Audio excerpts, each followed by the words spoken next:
Hello, everyone. Welcome to another one of Analytica and Tribal Impact's Employee Advocacy series for influential employees. And today we're delighted to be joined by Christina Dove from Mercer. Hi. Hello. So a very warm welcome to you, Christina. I'll let you introduce yourself a bit more, but you've just got such a fascinating background of being a role model for flexible working, being a GB duathlete, and just like a fascinating background in terms of personal and professional passions. So anyway, a warm welcome. It would be great for our audience to understand a bit more about you and also how you developed your influence on social. Great, thank you. Yeah, do you just want me to start talking now, Tim? Yeah, go for it. Cool. Okay, so I'm Christina, as you can see. I've been at Mercer for, it's either 32 or 33 years now. I've actually lost count last September. So I've spent my whole career at Mercer and done lots and lots of different roles.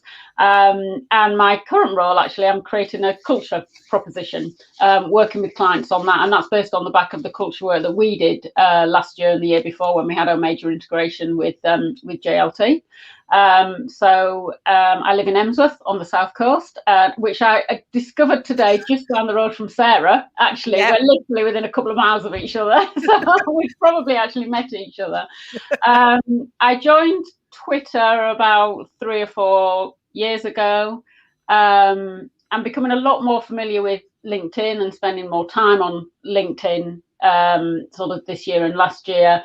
And also sort of discovered Instagram as well. Don't really do Facebook. I literally go on there to see some group chats to do with the duathlon and British triathlon because they put certain messages on there. But I don't actually post on there because you can only have so much social media in your life, can't you? There's not a lot of time for it then. I can take it you're not on TikTok and Snapchat and all of that yet then? No, I'm not. No, funny enough, my daughter's just got a new puppy. She's moved to London and she's done a few TikTok things, but she sends me the video. So no, I'm not on TikTok. During lockdown, I suggested to the family we did one, and you can imagine their look of horror. Their mum might do a TikTok. You know, Megan's 23, Joe's 19, and well, my husband doesn't do social media, so that wasn't going to work. The lockdown's got to her. So go on, Tim. No, sorry, go for it. No, I was just I'm really curious, Christina, because anybody who's like massively looking you up now on Twitter and stuff, they will see that you are quite a sporty person. And can you just tell us a bit more about that? Because I'm really quite curious and how that sort of weaves into your social brand, if you like, because it's very much part of the person that you show yourself to be on social media. So it's interesting. So it kind of, I mean, I've always been sort of fairly sporty, but never, done anything major. And I took up cycling in 2012 after doing Kilimanjaro as part of a challenge to do with our volunteering at Mercer. And then I was doing various things, and then I decided to do somebody in our walking office asked me if I would help publicise the Surrey Half, which Mercer sponsor.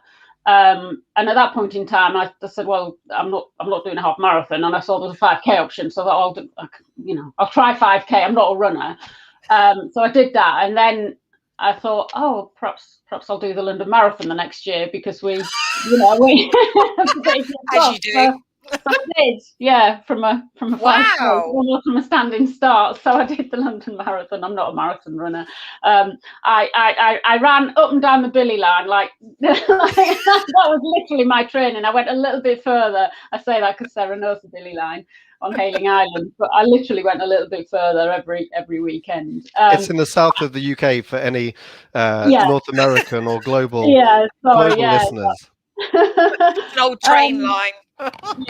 And I love the day, but I'm not a long distance runner at all. And I just thought, it's a shame to waste the running legs. And I've been following some people on Twitter, so Yanni Christodoulou and Paul Stewart, and they were age groupers. And I'd also seen a book by Louise Minchin in a GB outfit, and I was thinking, how does that happen? How can she run for GB? And she does. She ran triathlon, Louise Minchin, for Great Britain as an age group. And so I started looking at these things, and I I contacted Yanis and said, do you think it's a possibility? And I was thinking triathlon, but I'm not a particularly good swimmer. And he said, how about duathlon? And I didn't even know duathlon existed. And so duathlon is run, bike, run. So you don't get wet. You do 2 runs with a cycle in the middle.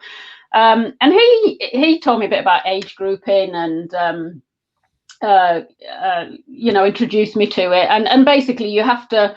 So the year before, you have to go to some events. You have to register with British Triathlon, and if you either come in the top 3 or you get a certain result, then it's possible as an age grouper to run for Great Britain, which is how it happened. So it's just, it's just crazy. So I was looking at the comments, and it's great to see Danielle listening into this. Danielle Guzman, that I know is a good friend of yours, Christina. And yeah, she's right. There's a big difference between 5K and a marathon. So can we assume that you try things out, and when you like them, then you just go all in? Yeah, you could assume that, Tim. Yes. Yeah, because I think everyone thought, 5K to marathon is quite, and then to duathlete for your country is quite a big jump. But fantastic. Yeah. And so and how?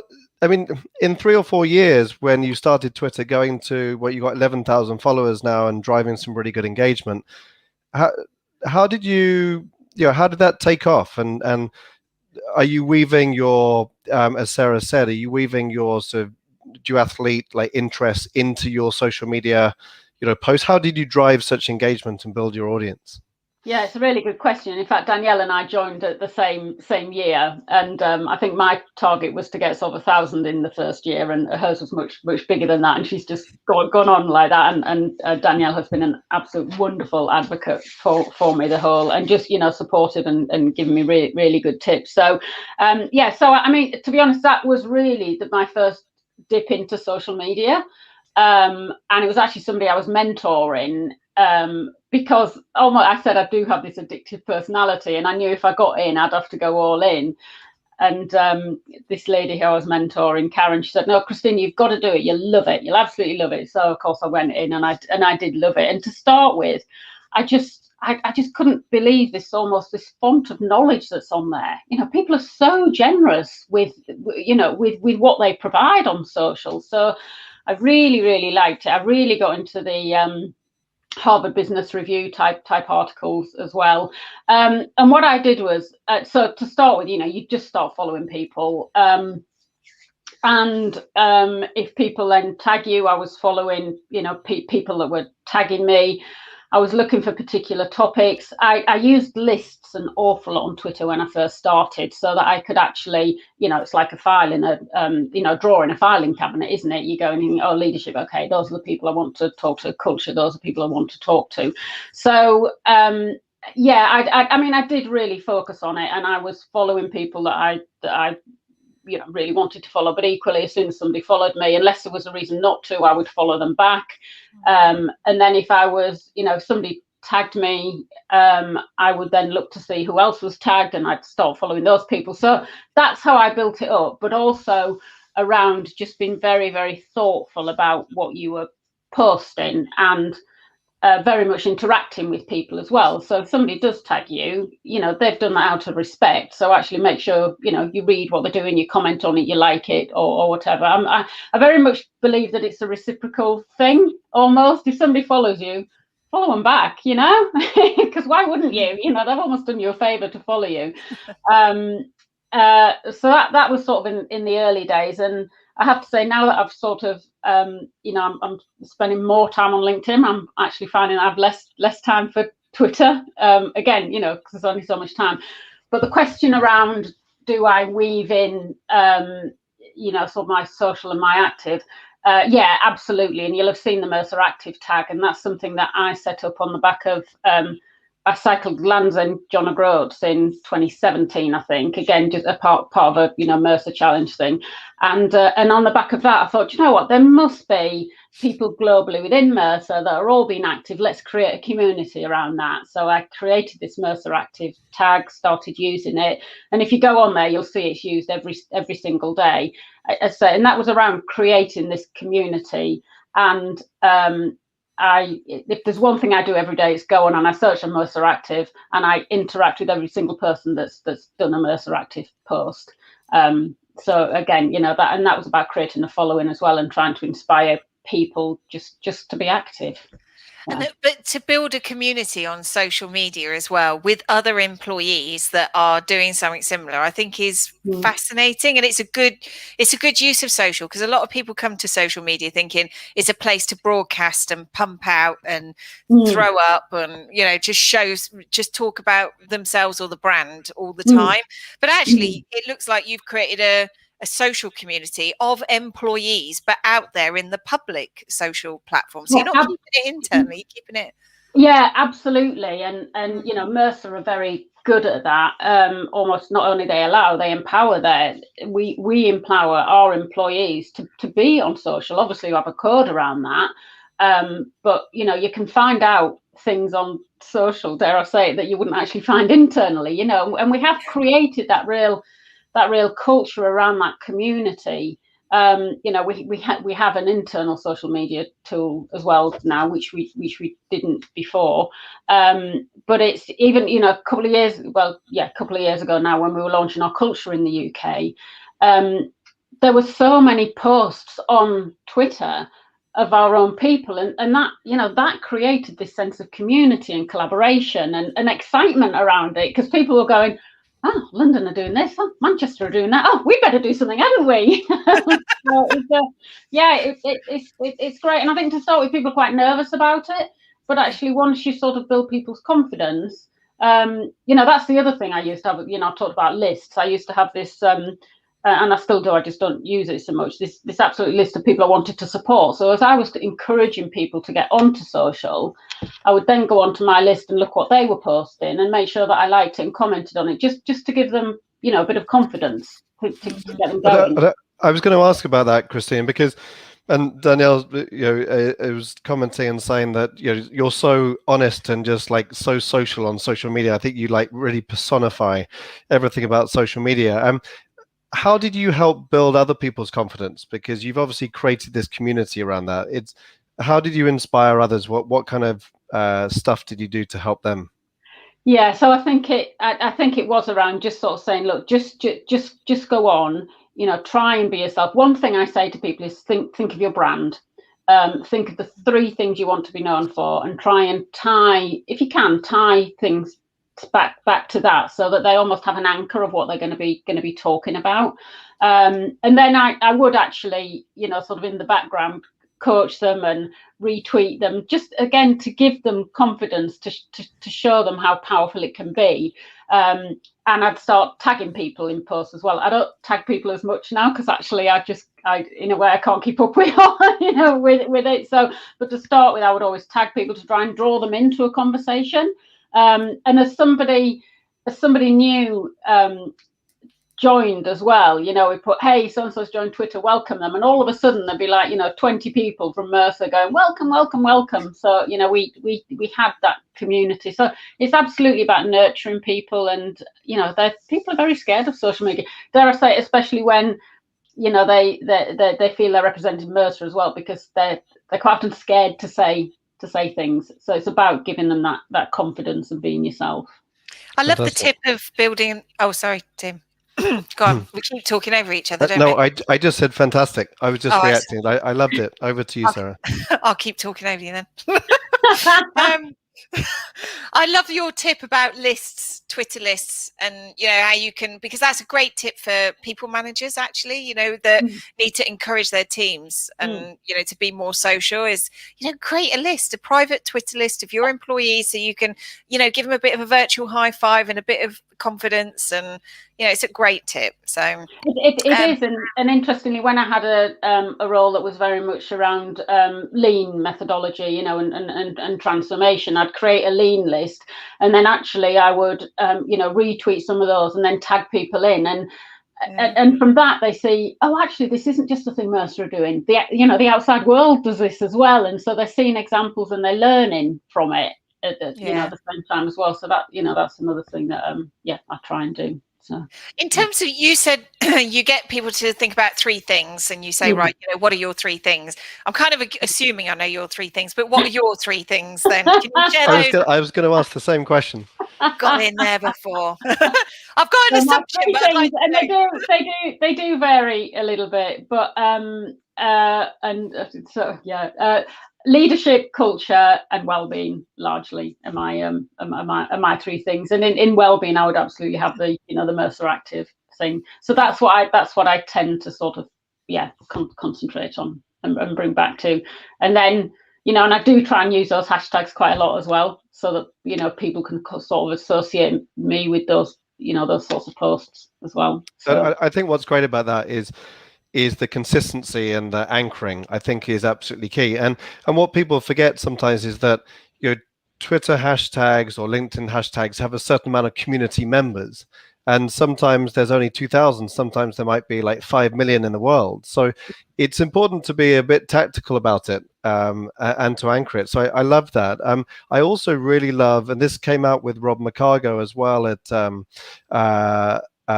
when he was talking at PwC about helping give people a step up. So when people are new, all of the people that have extensive networks, helping bring them up so that they can drive engagement and get visibility early on.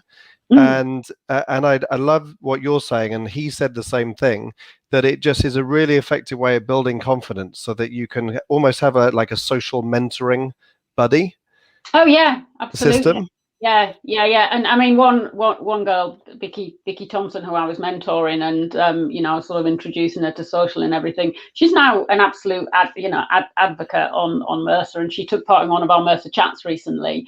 And it's just wonderful to see her growing in not only in confidence, but her her persona on social media growing. It's great. It's amazing what you can do, I think, and the confidence that people get from it as well. But she's here, Christina. Yeah, she's exactly. Here, she's listening. Oh, okay. Yeah, we can see in the comments. There's loads of people talking about what's going on. So it's fabulous. So yeah, she said, Christina and Danielle are my inspiration on social media. I love our online community. So there you go. Thanks, Vicky. So there you go. And Keith's on. Hi, Keith. So always talking about, great point. I saw more social activation externally after they launched Workplace internally. Keith's from Zurich Insurance. Helps to drive confidence that you were just mentioning, but within the comfort blanket of being internal, and then it became easier for them to step externally. I think that's talking about the resistance of getting on social. Some great ones there. I am a bit curious, Christina, about how you probably don't think about it in a programmatic way anymore, but how you have time to publish content. So do you think, I must do something today, or does it just happen naturally? Or how do you know when to post on LinkedIn and when to post on Twitter? Because a lot of people, they're like, how does that work? How do you work that out in your head? When do you know when to do what? Do you have a system? Yeah, I do. So I tend to. So I actually used to schedule things. I don't schedule things anymore, and the reason for that is that I like to. So we do have a tool in Mercer that helps us to be able to do that. But I like to be able to put my personal message on, particularly LinkedIn, as timely as well.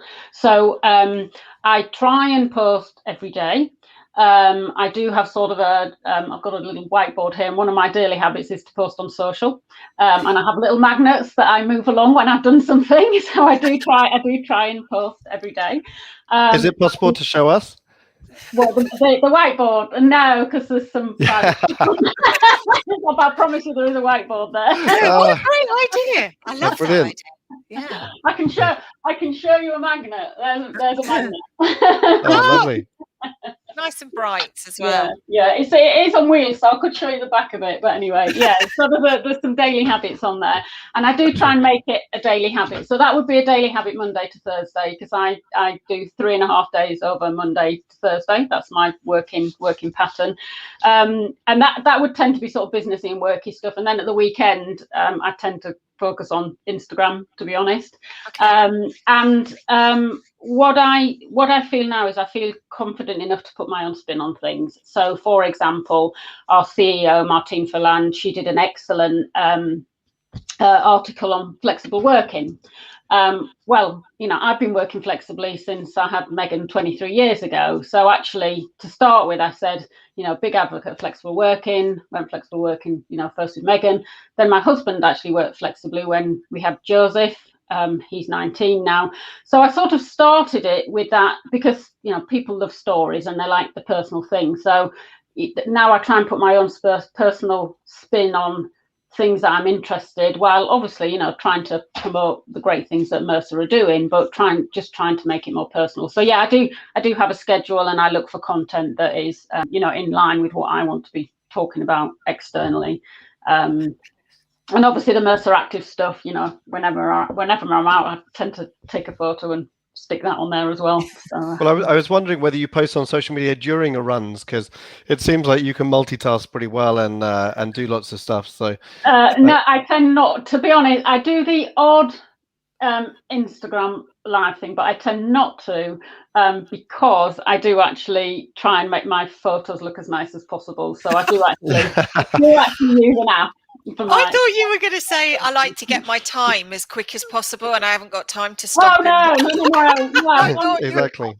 It's really funny. My coach just laughs at this because part of my exercise routine is actually taking photos. Now, if I'm doing like a real serious session, like running intervals or whatever, then I have to do that first, and then I'll take the photo at the end. But a lot of my runs are on 2-3 runs, which is actually a lower heart rate run. So no, I run down the harbour, I stop, I take a photo, and I run back again. So, and even on the bike, it's it's part of my enjoyment of running and cycling, taking photos, because the photography used to be a real hobby of mine. So actually, I'm combining it. So part of it's for, well, a lot of it's for I hope I inspire others, but a lot of it's for my enjoyment as well. And quite often I'll think about, when I'm deciding on a route, I think, right, what photo can I take? What's going to be the photo opportunity here? Wow. Amazing. You're an inspiration. Really. So I've got a question about the audience sizes and what you said about spending more time on LinkedIn now, but starting on Twitter. So you've got about 11,000 followers on Twitter. You obviously built up a decent network there, and then about 3,500 on LinkedIn. How does your strategy change on the platforms? Do you post the same kind of content across both? I know that Mercer do a lot of really effective Twitter chats as well. Do you understand a bit about the audience breakdown of both? Could you just explain a bit about your strategy for each channel? Yeah, I guess so. So since I've been more conscious of LinkedIn, I guess I haven't been as active on Twitter. But I do tend to post similar things. But on LinkedIn, because you can, I'll try and put more of my personal spin on things. On that. Sorry, I've forgotten the question. Say the question. It really goes strategies on LinkedIn and Twitter, because you've got a bigger audience on Twitter, but you said you're spending a bit more time on LinkedIn. So just like how you publish content, like whether you have a different strategy for the different channels. Yeah. So I guess, in all honesty, I'm more client facing now. So I'm actually trying to talk to clients more and put more thought leadership behind things and make things that I'm talking about more personal. So that's why I'm kind of trying to concentrate on LinkedIn a little bit more and just actually get that different added interaction, if you like, and see what other people are doing, right? Because I think more companies and organizations are on LinkedIn than Twitter. I think Twitter is a bit more sort of casual and sociable, whereas LinkedIn, you can actually, I've started connecting with some more colleagues and things, are having some really nice conversations around around culture and things like that, and actually you can just get a bit more of an in-depth idea of where people are going, where people are from a business point of view, I think. So that's kind of so that's why I've been moving more towards LinkedIn. And as I say, I do, as you can tell, I like to talk a lot, and you can actually say a bit more on LinkedIn as well, which is quite nice. But Instagram is purely social, and my Instagram account is really all around my exercise and stuff as well. That's fine. Now we've got so hello, David is here as well. So don't worry, you're not too late. Hey, Dave. Got the recording, and someone here, I don't know who it is. They've said LinkedIn user. They've said I love 3 runs a week because they help compartmentalize my thoughts and better sleep. There's so much to be. There seems to be a market for new platforms which can externalize thoughts whilst running. There was something I'm really curious, actually, Christina. I was going to ask you another question, but I read a blog where you talked about the start of the pandemic. And I think you just got back from Spain and you got injured and, and how you sort of rested, to recuperate. And this connection between better business performance and a good, healthy lifestyle is something you're clearly quite passionate about. And I'm also quite conscious that people are on social all the time, right? So you can get a bit addicted to it and you're always stuck on your phone. So how do you manage your time that you can digitally disconnect? When is it a time to disconnect and when is it a time to connect? Do you do it, your habit is like only in the morning or throughout the day, or so it's a great question, and I am guilty of looking at it, and also working from home is there the whole time, isn't it? And you haven't got anybody looking at you to see if you're on the phone. You can literally be there the whole time. So the first thing is I don't have notifications on Twitter, LinkedIn, Instagram. I don't have any notifications on. I do on WhatsApp, to be fair, but I don't have any notifications on those. So it's when I want to dip into them. So I do that.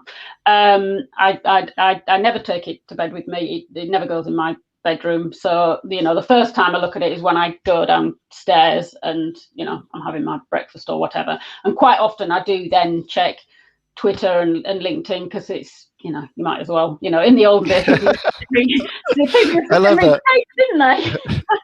because it's there and you can scroll and everyone does it, right? Yeah, exactly. So I do it then, and then of course if I go out for a run or a cycle, I'm absolutely not checking anything when I'm out running and cycling. I'm using it for the camera, but I'm not on social while I'm doing that. So that's great disconnect time.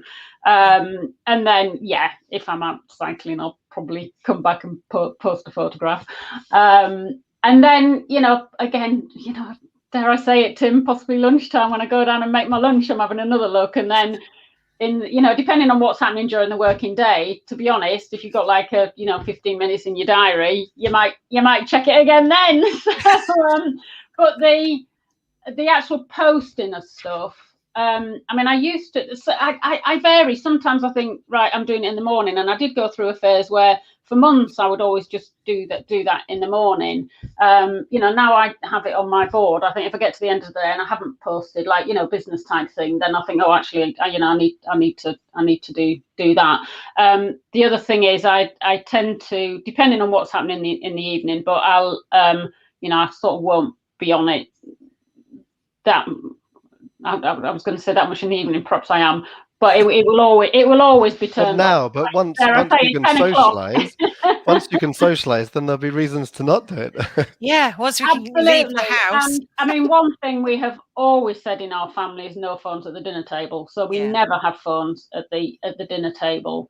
But I just think, in lockdown, I think it's been a lifesaver for some bits and pieces. We've been able to connect with people like no other, so not a specific routine. I'm not a slave to it, but I like a chat, so you go on there, don't you? Yeah, but I love that approach because that is less. I think a lot of people starting in this feel like they've got to, I've got to do this, I've got to do that. What's my routine? Where do I fit this in my day? Actually, I think when you just go, it's a bit more natural, it's a bit more conversational. Don't get too. It's interesting ones because I do. Sometimes I have a complete break. So like over Christmas, I had a complete 2-week Twitter and LinkedIn break. I was still on Instagram. When I'm on holiday, I tend to have that complete break as well. And one time I did have the complete break, and I was talking to a colleague and friend, and I said, you know what, I might not go back. She said, Christina, you have built up a community. You have a responsibility to that community. You can't just drop them. I'm like, really? And I thought, wow, really? And it was almost quite an honour that she was saying this to me. But I'd never thought of it like that. But as far as she was concerned, I'd built this community up, and I couldn't just walk away from it. So, I absolutely love that. And I was going to ask you, because you're obviously getting a lot out of it personally and engaging with lots of employees at Mercer, which is fantastic. What are the main benefits you've seen professionally? I know that you're kind of blurring personal and professional because you kind of live and breathe the same air when you're talking about culture and work. But have you seen some really big benefits professionally and how you can apply it to business? Yeah, absolutely. I mean, first of all, it does raise your profile, and it's really raised my profile within Mercer as well. So, the Mercer active community was absolutely recognised, even by our CEO. They've seen that that's been a benefit. I think it's given me confidence in what I can deliver and inspire people. In that blog, actually, Sarah, I talk about, it's about being alive, and actually the I is about inspiring people. I want to be able to inspire people. And from other colleagues, again, I've said quite often, you learn more about what they're talking about externally than internally. So you make those connections. One example is one of our colleagues actually, she said, she knows how, she's in London, I'm in Chichester, we don't work in the same department, but because she sees me talking about wellbeing so much, she asked me if I could talk to one of her clients about wellbeing. So we sort of came in a triangle around that connection. Obviously Danielle's invited me to a lot of the Mercer chats again, so you're recognized as an expert. And just more recently, I have been able to make those contacts with people that have perhaps left the organization, and now one of them is about to become a new client of ours. So it's definitely developing those relationships. And I think because people know that what they see is what they get from me, I can be authentic. And in fact, that connection came from a post that I said about the new profile pic, because I decided to go grey during lockdown. And all my pictures were of me with brown hair, so I changed it to grey hair.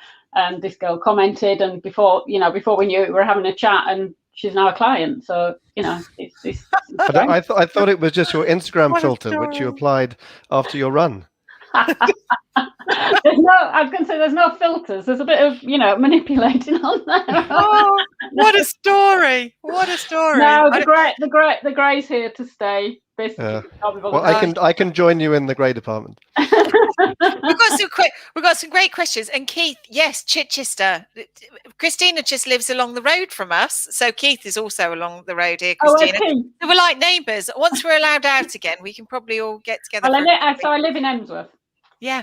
So and Keith's not too far from here. So so we had one here. Dave has asked if you could pick one social channel for business and one for personal, what would they be? Oh, well, this has changed actually recently. So for business, it would be LinkedIn, and for personal, it would be Instagram. There you go. They are, Dave. That's another one. Keith, what was the biggest hurdle to overcome and get when you were getting going on social? What was your biggest? My own confidence, I think. Okay. Just finding out my voice and knowing what to post. I used to ask my daughter, do you think this is all right to post? Can I say this? And I used to DM Danielle and go, Danielle, am I allowed to say this? So the biggest hurdle is almost your own confidence and knowing, as I say, because I work for Mercer, I represent my filter always on, maybe not so much on Instagram, but on Twitter and LinkedIn is, would I be happy my CEO seeing this? That's always my filter. So nice. Would I? It used to be Julio. So would I be happy Julio reading this? So it's like thinking, oh my goodness, am I allowed to say this? I think that would be the main barrier. It's quite a high bar to set. So you've got to do it because we're all professionals. So that's why I never, and I always remain positive. I don't engage in negative behaviour. I won't full of people that have been negative. There's no point as far as I'm concerned. So. Yeah. I'm a bit curious as well, because you talked about getting content sources. So you read stuff like HBR, and what's your system for finding content? I mean, do you have Google Alerts set up? Do you just happen to come by it? Do you, how do you find content? Yeah, so we have an internal platform that we find that provides us with content. So that's Mercer content as well as third party content. So that's a great source. I would in the early days I got a lot of the HBR content. TED Talks, I sign up to TED Talks, some of those. I'm not a great podcast listener, but I do listen to a couple of podcasts which I will post. So those I would sort of say on Twitter and Instagram, and then there I say other people tagging me. I get a lot of people tagging me. So actually, from that, you can, if it resonates, you can either just retweet or quote tweet and add your own little message on there, so those are the main sources of I think what I've taken from your journey is that you were very focused and strategic at the beginning to say, okay, I'm going to talk about these 3 things. I'm going to find Twitter lists. I'm going to find where the conversations are. I'm going to go in and just be me. And that got you to the stage where now you can keep it going because people are coming to you. So you actually got through the barriers that other people reach and then actually stop, but you had the right strategy to push through that, and in a few years you built a fantastic audience on both channels. It's kind of spot on, Tim, and in a way, dare I say, I don't need to go looking for content anymore because and I do feel now I've got my own voice, and perhaps I'm not as needy anymore on social. I do. I absolutely do it to try and inspire others and to try and bring other people on. And that's why you try and keep it going. So, yeah, I love that. And I think actually the ultimate moment is when somebody says, you've got a community, you've got a responsibility to keep now. You can't just suddenly go off social. And you only started your Twitter journey, 3 years ago? Did you say 2-3 years ago? I'm trying to think. I think that Twitter was possibly 2016. I think possibly. So maybe it is 4 or 5 years ago now. Yeah. It's an incredible story, really, Christina. And you can really feel like the learning that you're getting from doing this. It's not just about you being out there. It's actually you learn and you feed and you listen and it really comes across. Oh yeah, I mean, I've learned so much from social media, and I get a bit annoyed when people diss social. I know there's some bad stuff on there, but there's so much good stuff on there. And you do sort of feel a responsibility for. Especially if you're trying to inspire people as well. You've got to be positive on there. Even now with Instagram, if I'm thinking, I haven't really posted anything. Perhaps I should. I always think if you want to come to the party, you've got to be part of the party. Yeah. You can't just expect everybody else to be posting all the time. You need to contribute if you want to be part of it. So Contribute. So have you a responsibility to start Mercer Clubhouse communities? Is this going to be part of your ambition? Because you said that there's too many social media channels, so you're this is another one. Are you going to go all in on Clubhouse? Sorry, so I'm not sure. Am I supposed to know about Clubhouse? What's Clubhouse? Well, Clubhouse is the new audio social network. So I have a feeling that when you get introduced to it, you will do one or two. You'll either go all in and be the sort of, leader of Clubhouse communities, or you'll focus on your existing channels, which is obviously enough because you're across. No, do you know what it is? You're too insightful, Tim. It is a bit like that. I'm either in or I'm out. I don't dabble very much. I'm sure Danielle will invite you. No, we now have, we have Ondo internally, which obviously is an external app as well. And again, I love it. And before you know it, you're all in, And I think sometimes think, oh my goodness, can't you shut up, But again, sometimes I go on, I'm like, oh, nobody's posting, and then also, you get these people, oh, I love your posts. And to start with, when people say that, you think, well, would you mind just liking it? You know, because then I'd know that you love it. And that at the beginning, I think that's difficult, you know, because you're looking for likes, sort of thing. So, yeah, so we do have it. Yeah, well, I will look forward to that. Well, I have another question, which is, and you kind of touched on it a little bit, and it sounds like you're doing a lot of this already. But what advice would you give to someone that is new? And it sounds like you come across this quite a lot, and you help people build confidence.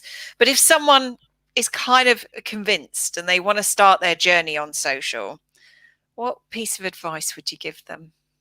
I think it is the why. Think about why you want. What is it you're doing it for? Are you doing it to learn? Are you doing it to build a business? Are you doing it just to be social? You know, why are you doing it? And you know, then I guess build your strategy around that. But dare I say it, I do think you need a strategy, because actually that'll help you, you know, get going. And you know, we've done a lot on daily habits in Mercer, and you know, just set yourself a daily habit. So you know, make sure. I mean, you know, some people do just like to lurk, dare I say, you know, they just like to look. And I kind of think, well, that's all right, but you know, you're better off being part of it, aren't you? You know, so being part of the party. Yeah, I think it's about thinking about why you want to be on there. Would be my biggest thing, and have a think about that. But talk to other people that are on there and how they started their journeys. Yeah, I think that's a really good point, I think, Christina, because a lot of people skip that step, right? And I think when you go blindly into social media and you don't actually know what your purpose is and why that is, which is why I find your role quite fascinating at Mercer, and the role, how it ties into culture and how employees have a voice and how that fits into the brand voice, which is something I am fascinated about. And you know, and I know Susan Emmerich, I don't know if you're still here, Susan, I know that's something that she's also very fascinated about, which is the collective voice is the sum of the individual voices, and how culture is. Yeah, absolutely. And some feedback that we've had through lockdown, Mercer have really looked after their employees, really. I mean, MMC have, and they said from the very start, you know, your health and your well-being is our number one priority. And actually, the amount, you know, the things that people were saying externally, I've had feedback saying, you work for a really good company, don't you? So that culture has shone from the, you know, from the inside out. People have really seen, you know, what a great company Mercer is to work for. So you're right, and yeah. And we can actually see, Onletska did some research around the consultancy firms, and we saw that Mercer had one of the most socially connected consultancy firms out there. So I mean, so the data backs it up as well. And you know, and I think it's, you know, anyone on Twitter can see it. You know, it's very prevalent, you know, around all of your chats and your different communities. Yeah, and you know, part of our Mercer UK culture, because we did a lot around culture, was we trust we can succeed as a team. So we trust people. You know, it's like, you're all adults. You know, go out there and talk about it. You know, talk about things. So you know, again, it's part of our culture to do that. And you know, take risks, be bold. You know, within the confines of what you're allowed to say. But you know, just go out and try it. So like anything, I mean, you know, the old lean phrase is, you've got to go to the gemba, which is where the work is done. In order to learn, you've got to actually be doing it. You know, you don't learn to run by sitting and reading a load of books. You actually go out there and see what it's like, you know. Jump in. So I wanted to pick up on something that I thought was extremely interesting. You got confidence about talking about flexible working because you felt that you'd been doing it for a number of years.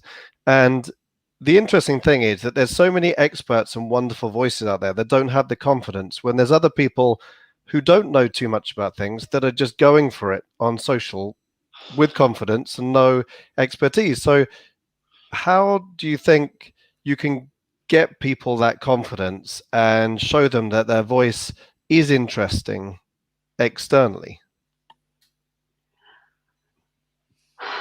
I think it's about building it up slowly and showing them that they do have a valid point of view. And again, go back to the branding. What is it you want to talk about? So find some good pieces of thought leadership on that topic and put your own spin on it. Either say something simple as, this is a really good article, I particularly like this bit, and pick up a bit of it. This is something Danielle taught me. Read through it, pick out 1 or 2 nuggets and say, I really liked this about this article, because we've all got an opinion on something, and we're all, almost everybody is an expert on one thing at least. So find that one thing that'll give you confidence, and either endorse somebody else's view, or say I think this, or just start looking at people that are posting on that subject, and just have a little comment on it, even I agree with that, and before you know it, that person will respond back with a like or a comment. It's like, oh wow, they listen to me. Yeah, it makes a big difference, that, doesn't it? And I think maybe some experts as well, just in conversations I've had, they're a little bit, sometimes a bit scared about having an opinion, because for one, they don't want to get shot down, in a public environment. So it's a bit, it's a little bit. But actually, who was it, Tim? Which interview did we do where they said, actually LinkedIn's a really friendly place.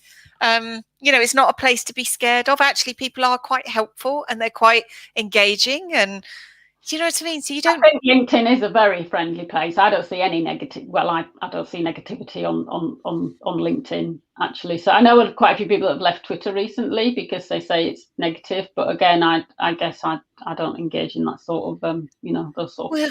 I think that to your point, Christina, is the communities that you operate in are the ones that you choose to operate in, and we all have choice. Yeah. And so the other thing that I do is when people are joining, because I can't keep up with my home feed on Twitter, certainly. So I say, if you want me to comment on something, tag me. Please tag me, because if you tag me, I'll see it and I'll comment on it. So that's that's another way of encouraging people, so that at least if only one person, I'll be commenting on it and tagging everyone who's listening will be tagging you left, right and centre. Yeah, they will now. You'll have your notifications are going to be bing, bing, bing, bing, bing, I think you'll have to break your dinner rule with your mobile phone tonight. Oh, it's brilliant. I love all this. It's brilliant chat, isn't it? I was going to say I had something in my head then. I can't remember what I was going to say now. It's just like, I think have fun with it, and we all have a choice, be on it or not, or dabble or whatever, but it's your choice, and you've got to decide what you get out of it. And I get tons, apart from all the information that's on there, I like the friendliness of social media and the sharing and the communities and that sort of thing. So, and without social, I never would have found out about age grouping and duathlon and representing Great Britain. I wouldn't have known any of that. I was just going to mention that, because you said that's the first time you used Twitter and you found 2 people that talked about age grouping, and that's how you found, and look at you now. Yeah, that's incredible. It is amazing, and without social, I wouldn't have met Akil, who asked me to promote the Surrey Half. That led to the marathon, that led to it. So lots of things have happened from social. Yeah, definitely. And now you can wear a Team GB sweatshirt. Have you got it? Go on, go on. No, go on, because I saw it. I said you wore it on your run, I think, at some point. Was it this morning or something? And I was like, is that a Team GB top she's got? Yeah. I mean, they're like gold dust. Yeah, we can get. If you ever wear one of those, you have to have a special code so you can get training stuff as well. But for the competition, for the actual Europeans and Worlds, you have to wear the GB kit. Yeah. I just feel under pressure. I'm so proud. If you have a shirt like that and you're running slowly, I imagine you feel a bit embarrassed. It forces you to run at a certain speed. All the time, Tim. I won't worry about it.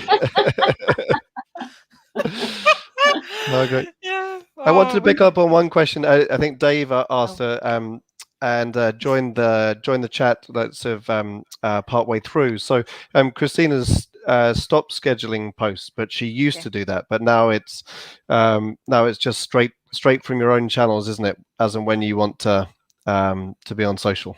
Yeah, I think it is a bit more, yes, and maybe that's because I'm a bit more confident about it, and or maybe it's just because I haven't got as much time. I'm not quite sure. And then some, every so often I will be. I think no, I need to be more organised about this. But I am more relaxed about it now than I used to be. Yeah, definitely. Oh, it's fantastic.